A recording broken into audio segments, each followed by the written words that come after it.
Well, God does not put on us difficult things.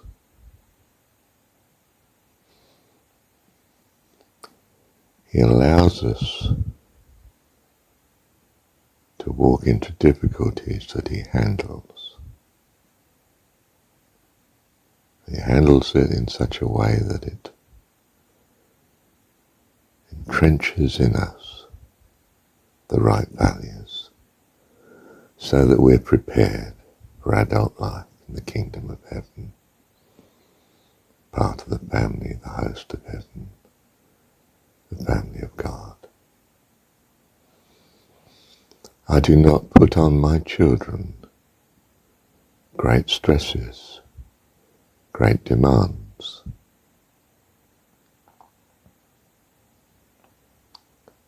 They are children. I take care of my children, not themselves. I influence them. I manipulate their environment so that they are blessed. I do not ask of them anything. I suggest to them what might be a blessing. And if they choose that, I'm pleased. And if they don't, well, I still love them, makes no difference. But they obviously take a bit more learning. So I'm confronted with needs every day that would take what little savings, so to speak, I have. I've given away much more than I have left now.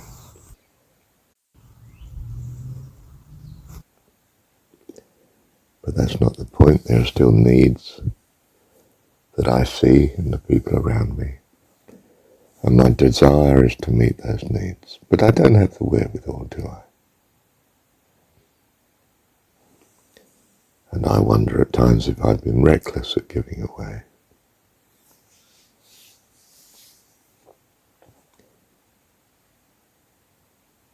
You know, if you're given a present, do you give it away? God gives you wealth, do you just give it away? As if it's of no value to you. It is of value. Perhaps it's of value because you can meet others' needs.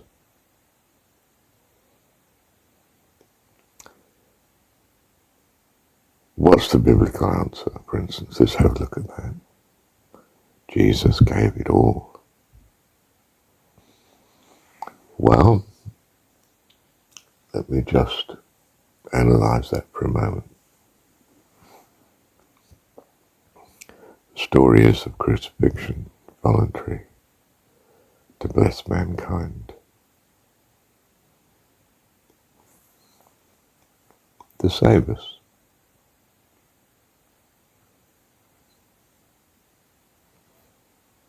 Did God need to do it that way? Well, I don't think so. God can do it in an infinite number of ways. He's God. Did He do it that way? No, I don't think so. I think we have constructed it.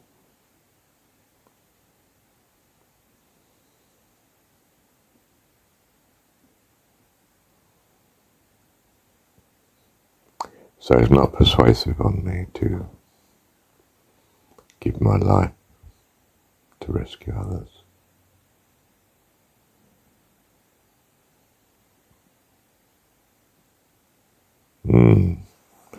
Let me pause for a minute. Hang on, I don't want my children to give their life in the hope of rescuing someone else. I unquestionably wish to protect them against that purpose.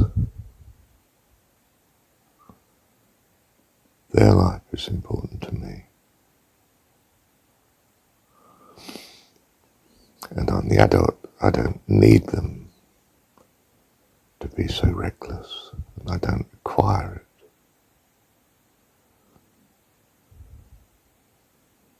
I am not enriched by them doing it. Please believe me. I do not want you to do that.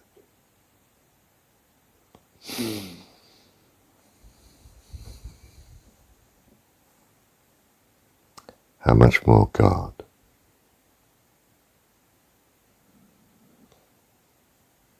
Am I belittling His comprehensiveness, His wealth, His power, and His goodness by acting, possibly recklessly, when the decision is His? And He has the wisdom to do and the resources and the ability to do always what is right.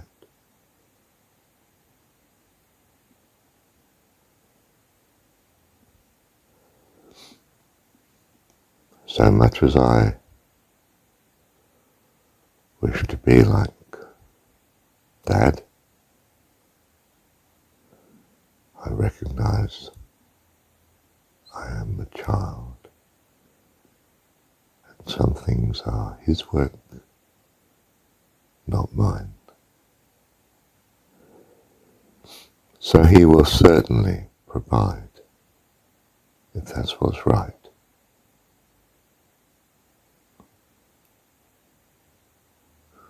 Does this now make me uncharitable?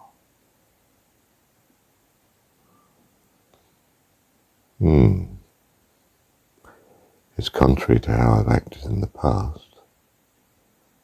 But I'm not clear I've been right in the past. Well, I'm never clear I'm right on an issue, but I mean, let's think about it.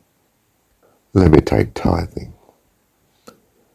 Tithing seems very reasonable, doesn't it? If I'm a multi-billionaire, I can tithe, and the wealth is in some sense earning and working for the good of mankind without giving it away in one big burst, and that's it, that's the end of it. So I hold the investment because it's long-lasting and will provide continual benefit and resource for the kingdom of heaven. And I live modestly, not lording it over other people, doing what's necessary. If I have to have a car, well, I have a car. If I have to live in a house, well, I have a house. But it's modest. How modest? Well, okay. As modest as I can take it in the circumstances and still meet charitability. For instance, if I give away all my savings, I have no reserve for emergencies and to help other people.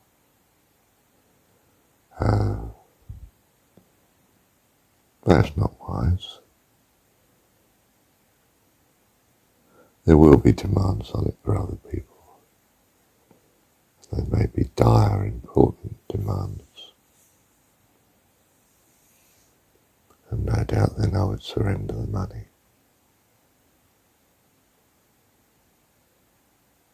And that's fine. So I've come to a decision. I don't give away the savings I have, or in general the capital. It is God that will provide.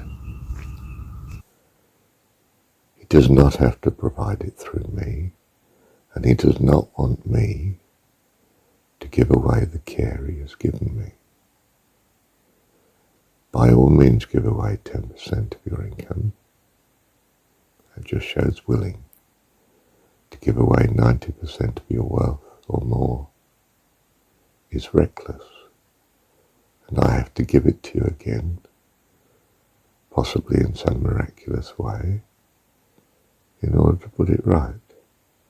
And you will again just give it all away. And there has to be a limit on this. In other words, you are choosing poverty. You are overruling what I'm doing for you. I'm choosing comfort, a decision in which you can live comfortably. And I don't mean, well, I'm giving you the choice of acting affluently, but I don't mean that's particularly right. I'd rather you chose to live modestly. But I do not want you to live meanly, as if I didn't love you and care for you. I do.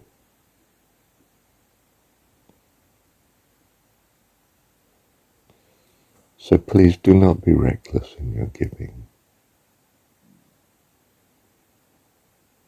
I give. I am the source of all.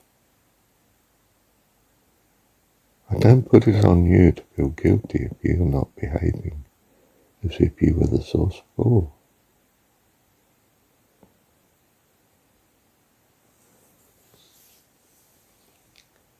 If you have a need, ask me to provide it.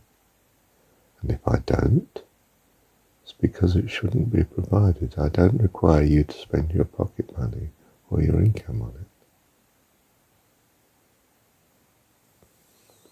I don't actually require you to give 10%.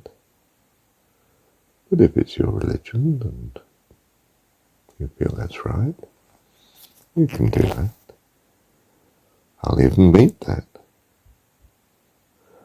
But I can't meet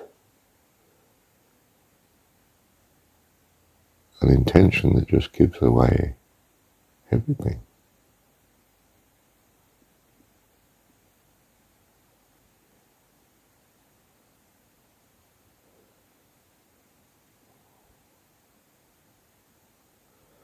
Nor would it be right to, because that would collide with the work of the classroom, which is to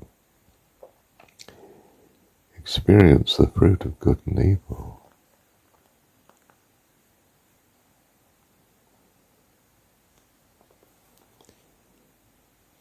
Think again how you want your children to behave.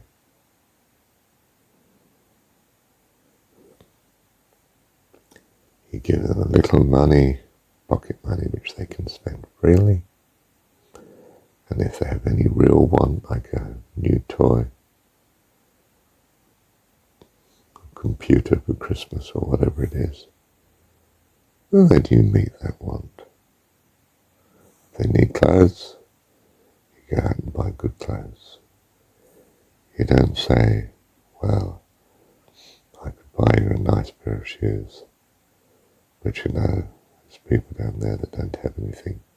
Wouldn't you rather have nothing and them have the shoes? That doesn't make sense. I want you to have the shoes. You're my child, and I love and care for you. I do not put on you some obligation to give away everything I give you. And if you do that, I can't give you anything, because you just give it away again.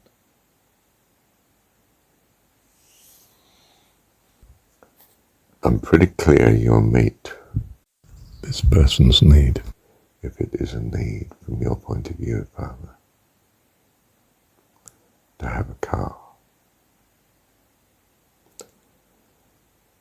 I'm pretty clear you don't need me or want me to spend the bulk of what savings I have.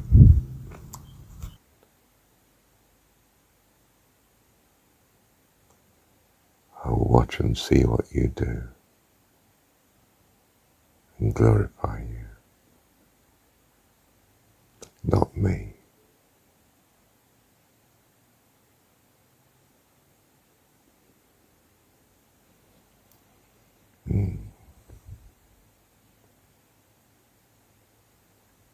Don't feel joy about this decision, Lord.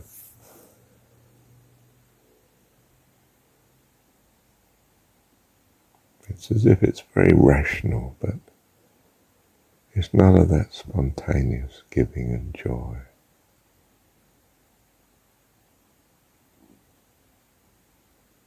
Have I been wrong in the past to give away so much? I don't know. Perhaps everything has a season, Lord.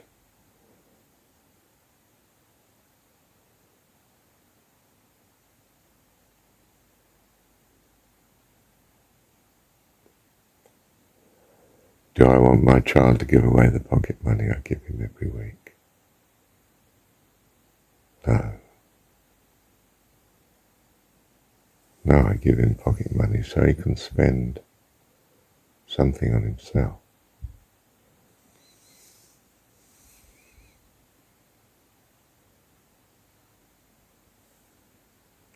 I decide who has what, not him. And by all means, if I give you a great deal, such that you're living so much better than everyone else, then you can give some of it away. You can choose to live more modestly. But don't choose to live in a situation that's going to be a misery to you. That's madness, and it's not what I require. If I want to make the whole world millionaires, I can. If I want to rescue everybody from their present dilemma, I could yesterday if I so choose.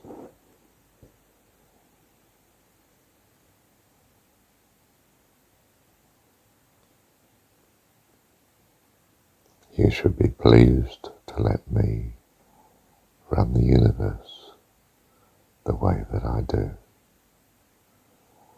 All I'm asking of you is that you watch and you learn, concentrate, see what I'm doing around you, see what I'm allowing, strive to understand and to trust me for everything. Do good by all means, but not to the extent that you do harm to yourself. I do not want sacrifice. I do not want you to crucify yourself to prove how selfless you are and to make the blessing that I can do anyway. Were it right to do so?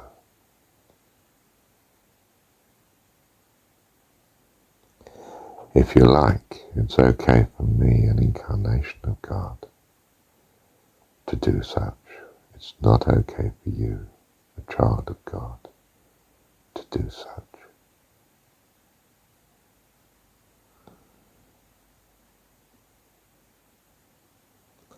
Some things are for adults to do, and some things for children. Children are to trust and to learn and to do simply what's the pleasure and happiness and goodness. They are not to do what the parents do. Do not get in the car and try and drive this person to work. You are not equipped to do it. You're a child and you are not allowed to drive. You're not allowed to behave like an adult would behave. You are a child. To be a good child, be a good child.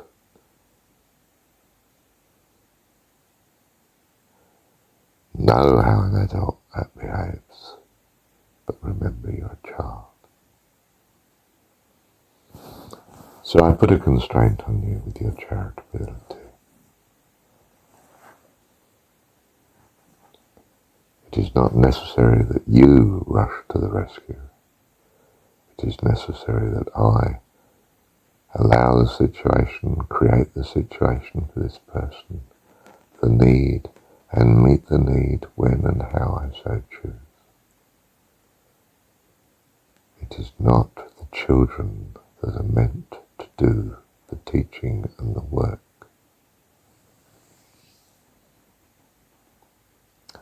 And that leads me on to something else. Am I supposed to do the teaching? Call no man teacher.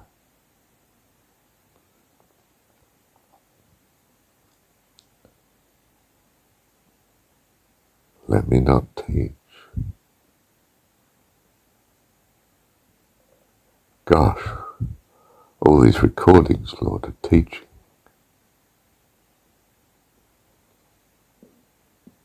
I'm here to bless. You can be a blessing, but don't teach. Call no man teacher, master, professor, whatever it is.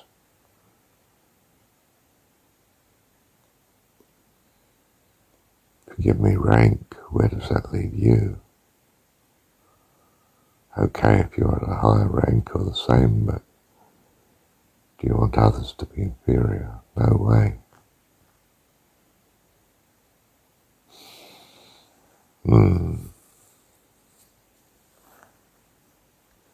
Do I therefore abandon these recordings?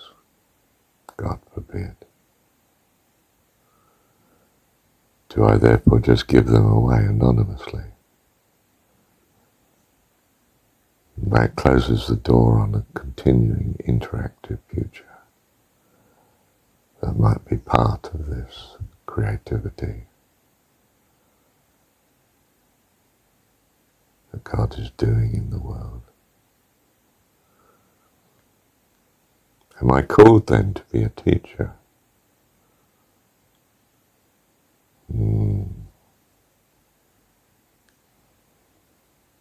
No, I'm called to be a child of God. Whatever I was doing, I'm born a child of God. It's a bit like coming to the conclusion in the Gita, but most of all I love those who sit certain of me. There are those who weep, those who toil in good works.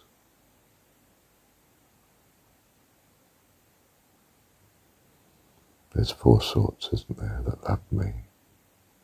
But most of all I love those blessed ones to whom 'tis life to live in single fervid faith and love unseeing, drinking the blessed amrit of my being. I sit, Heavenly Father, certain of you. Thank you, Dad.